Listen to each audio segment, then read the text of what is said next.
This video will show some of the most overpowered yet obscure things you can do in the Hornet that turn this thing from an amazing airframe into a beast.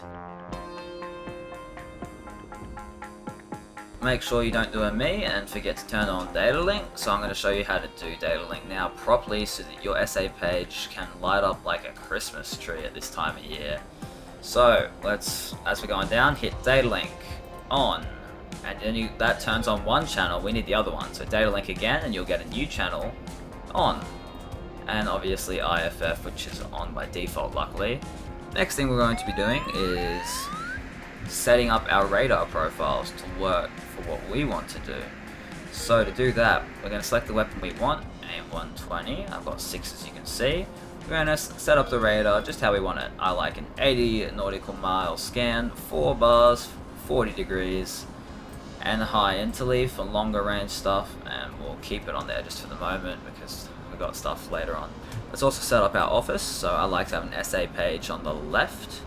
We'll bring that 2 out to 80 nautical miles, and we'll change our HSI to an EW page. And this brings us to our next neat trick. You might be saying, well, what if you need to navigate or look at JDAMs as well as the SA page? Well, all you need to do is sensor control switch in the direction of your SA page and do it again, and you can cycle between HSI, as you can see by the DATA, TACAN, and the SA page, just by spamming that button. Sensor control switch left, and if my SA page is on the right, I can just spam sensor control switch right. Easy as that. Cycle through, yep, everything's fine, go back to the radar. Quite simple. Alright, let's get on to our next little cool trick. So once we've set our AIM-120, I'm also going to do the same thing with the AIM-9X, just a 5 nautical mile, 20 bar scan, set, and we'll go back to AIM-120. You can see it auto updates. Right, track while scan. If you're not using track while scan in the Hornet, you're flying the Hornet wrong. And yes, it will automatically start locking things in front of you. That's just how the Hornet works. Another thing, when I say manual and auto, I mean this OSB button right here. Bind it. You really want to bind it. See, this is me clicking it on my throttle. Bind that switch, thank me later. And I'll explain why here in a second. So, we're over here, we have a friendly off to our right.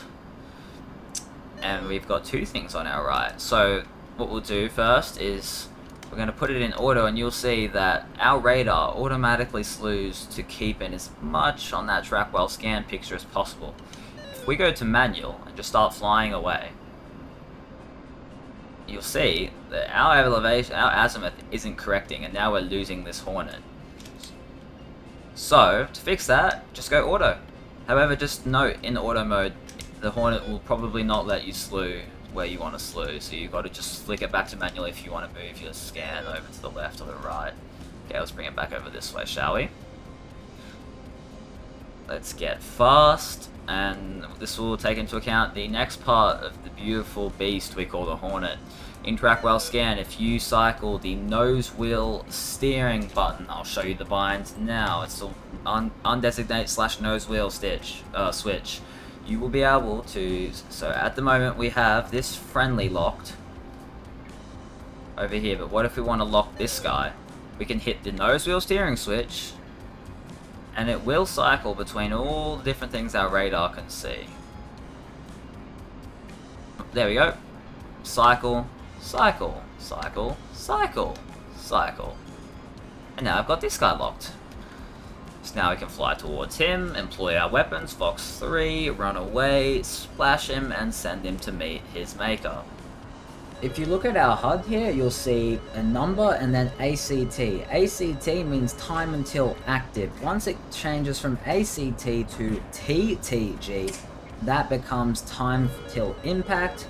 Yes, I know the acronym doesn't work, but it is what it is. So once that missile goes from the ACT to the TTG, feel free to start evading. The missile's active and doesn't need your help anymore.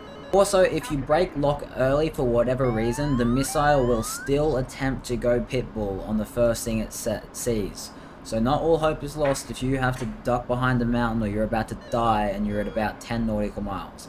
The missile will try and get itself active on that bandit without your help. I hope these tips helped. Good luck in your PvP, Merry Christmas, and have a good one.